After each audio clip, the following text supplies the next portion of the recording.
Então, para começar esse segundo momento, a gente vai discutir o projeto de lei 867 de 2015. O que nós temos nesse projeto? Primeiro, o objetivo dele, então, seria instituir Problemas com data show. Ele volta. Inclui entre as diretrizes e bases da educação nacional o programa Escola Sem Partido. Então, agora nós já sabemos o que é esse Escola Sem Partido. Vamos dar uma olhada no projeto. Então, antes de começar a ler o projeto, eu volto para a nossa Constituição e agora quero dar uma olhada com vocês aqui no artigo 206. Nossa Constituição determina o ensino será ministrado com base nos seguintes princípios. Então, a nossa própria Constituição já diz quais são os princípios que vão orientar a educação nacional. Então, igualdade de condições para o acesso e permanência na escola. Eu vou focar no inciso 2 e 3. Prestem atenção. Liberdade de aprender, ensinar, pesquisar e divulgar o pensamento e a arte e o saber. Então, percebem que no mesmo inciso eles incluíram a liberdade de aprender, ensinar, pesquisar e divulgar o pensamento. Então, todos eles estão juntos no inciso e na minha concepção, não sou um jurista, sou um educador, não é por à toa que essas liberdades estão todas juntas. 3. Pluralismo de ideias e concepções pedagógicas e coexistência de instituições públicas e privadas de ensino. Então, pluralismo de ideias e concepções pedagógicas. Então, agora voltamos para o projeto. Artigo 2º do projeto, agora a gente já está falando do projeto Escola Sem Partido. A educação nacional atenderá aos seguintes princípios. Aí já fica a primeira pergunta, né? Uma lei ordinária pode mudar os princípios que estão estabelecidos na Constituição? Eu imagino que não, mas, de novo, sou só um educador, né? Então, neutralidade política, ideológica e religiosa do Estado. Não tem nem muito o que comentar, né? Pluralismo de ideias no ambiente acadêmico. Olha que interessante, começam as omissões. Se a gente voltar na Constituição, pluralismo de ideias e concepções pedagógicas. Então, eles excluíram alguma coisa. Eles excluíram a pluralidade de concepções pedagógicas. Porque isso não combina muito com esse projeto, né? Liberdade de aprender como projeção específica no campo da educação da liberdade de consciência, liberdade de crença, o reconhecimento da vulnerabilidade do educando como parte mais fraca da relação de aprendizado, como se fosse uma relação de forças a educação, né? Educação e informação do estudante quanto aos direitos compreendidos em sua liberdade de consciência e de crença. Vamos voltar a esse tópico. E direito dos pais a que seus filhos recebam educação moral que seja de acordo com suas próprias convicções. De novo, então vocês podem perceber que eles enfatizaram muito a liberdade de aprender. Onde foi parar a liberdade de ensinar? Que está junto, no mesmo inciso na nossa Constituição. Na minha compreensão, a liberdade de ensinar e a liberdade de aprender, eles são dois pilares que sustentam uma mesma estrutura. Então, o aluno não pode ter como exercer a sua liberdade de aprender se o professor não tem a sua liberdade de ensinar. Se ele vai ficar com medo, por exemplo, de ser denunciado anonimamente. Vamos chegar lá. Então, está aqui, né? Então, você tem uma defesa da liberdade de ensinar, esquecendo todas as outras, a liberdade de aprender, esquecendo a liberdade de ensinar, divulgar conhecimento e de pesquisa. Agora, olha que interessante o artigo 3º. Então, são vedadas em sala de aula a prática da doutrinação política e ideológica.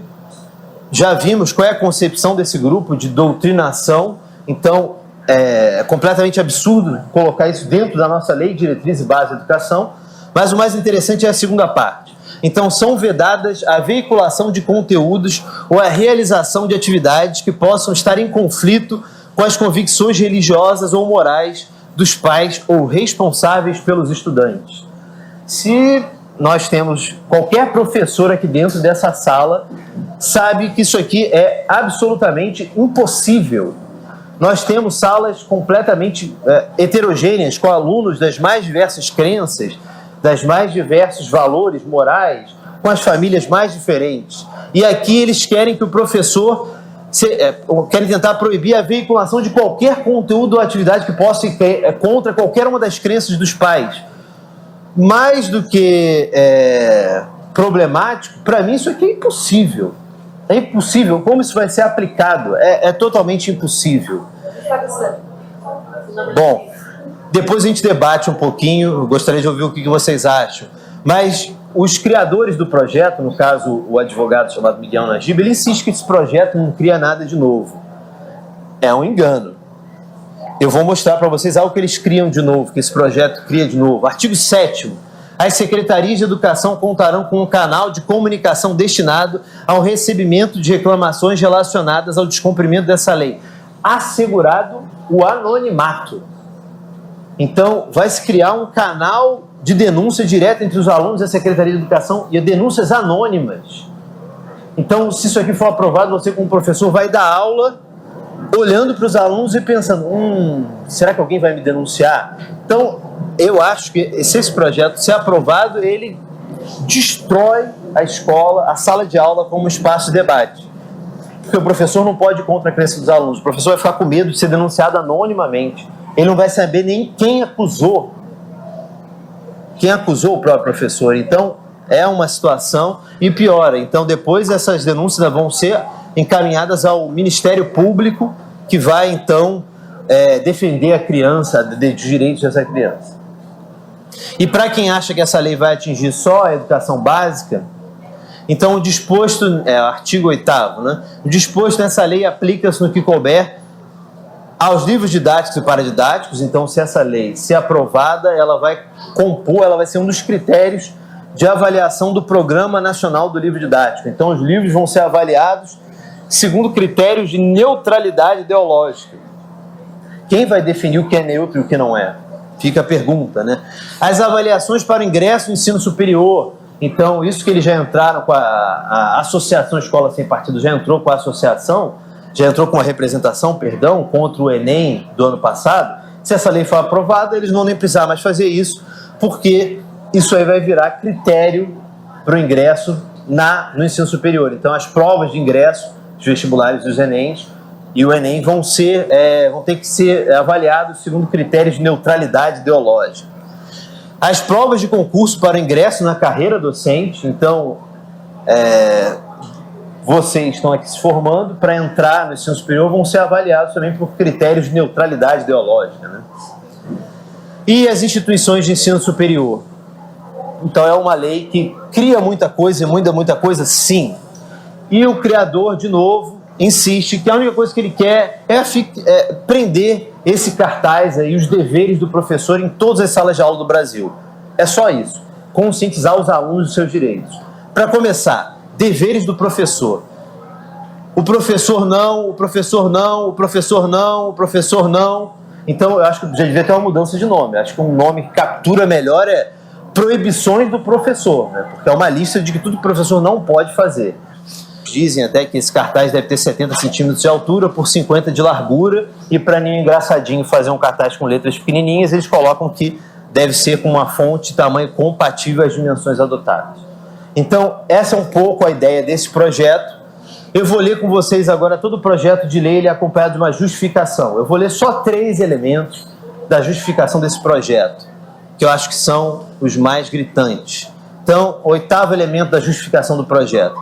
Sendo assim, não há dúvida que os estudantes que se encontram em tal situação estão sendo manipulados e explorados politicamente, o que ofende o artigo 5º do Estatuto da Criança e do Adolescente, ECA, segundo o qual nenhuma criança ou adolescente será objeto de qualquer forma de exploração. Então, o professor é que estaria sendo considerado como um explorador de menores, a ser enquadrado no Estatuto da Criança e do Adolescente. 9.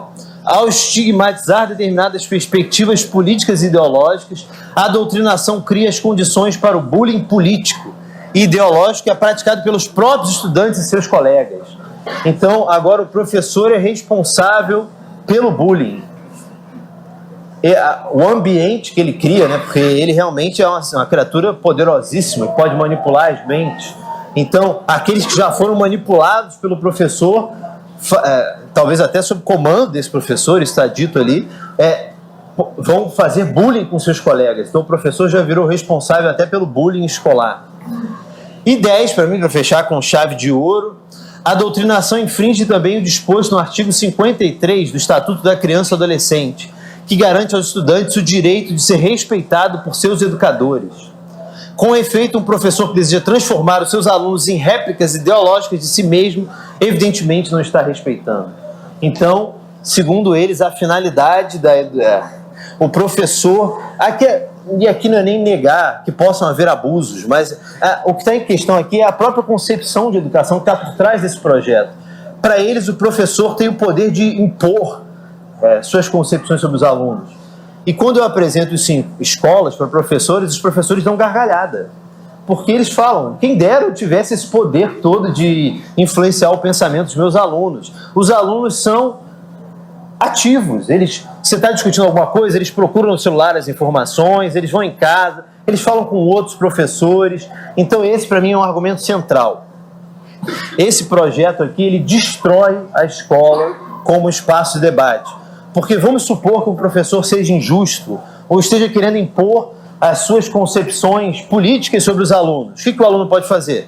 Ele sai dessa sala de aula, vai conversar com outro professor e perguntar, meu professor Y estava dizendo que a ditadura é boa, professor. Então, você concorda? O outro professor vai ter uma outra perspectiva, então a escola tem que ser esse espaço de debate.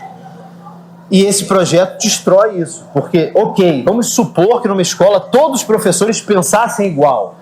Tem os coordenadores, tem o diretor.